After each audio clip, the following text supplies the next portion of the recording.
घनदाट पहाड़ियों और गहरे जंगलों से घिरे सूरजगढ़ क्षेत्र में सदियों से माड़िया आदिवासी समुदाय रहता था।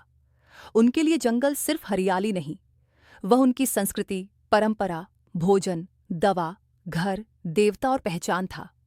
उनका जीवन सादगी से भरा था, परंपराओं से मजबूत और प्रकृति के साथ संतुलित। जंगल उनका घर, उनका संसार। सुबह होते ही बांस के घरों से धुआं उठने लगता। महिलाएं जंगल से महुआ, तेंदू, चिरौंजी इकट्ठा करतीं। पुरुष नदी पर जाल डालते, लकड़ी काटते, शिकार के लिए फार्म बनाते। बच्चे मिट्टी से बने खिलौने, लकड़ी की गोटी और नदियों में खेलते। उनका हर पेड़ पौधा किसी परिवार के सदस्य जैसा था। अगर कोई पेड़ काटना होता तो पहले वे पेड़ से अनुमति मांगते। तूने हमें छाया दी, फल दिए, अब हमें माफ करना।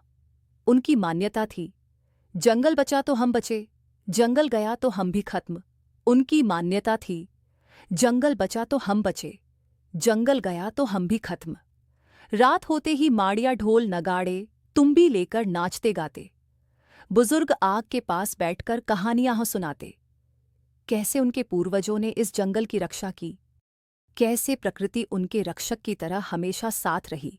त्योहार आते तो पूरा गांव रंग, संगीत और रस्मों से भर जाता।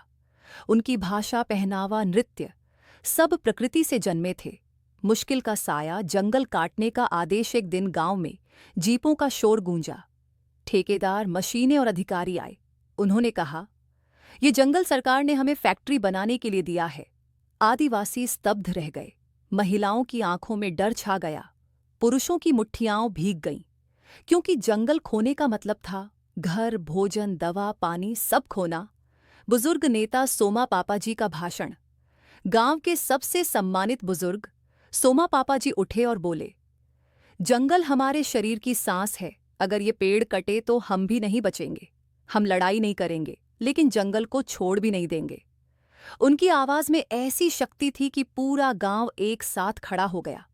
संघर्ष की शुरुआत मशीनें आईं, लेकिन आदिवासी उठ खड़े हुए। महिलाएं पेड़ों से लिपट गईं, पुरुषों ने रास्ते रोक दिए, बच्चों ने गीत गाए। जंगल हमारा घर, उसे कोई नहीं छीन सकता। मीडिया पहुंची, पत्रकार आए।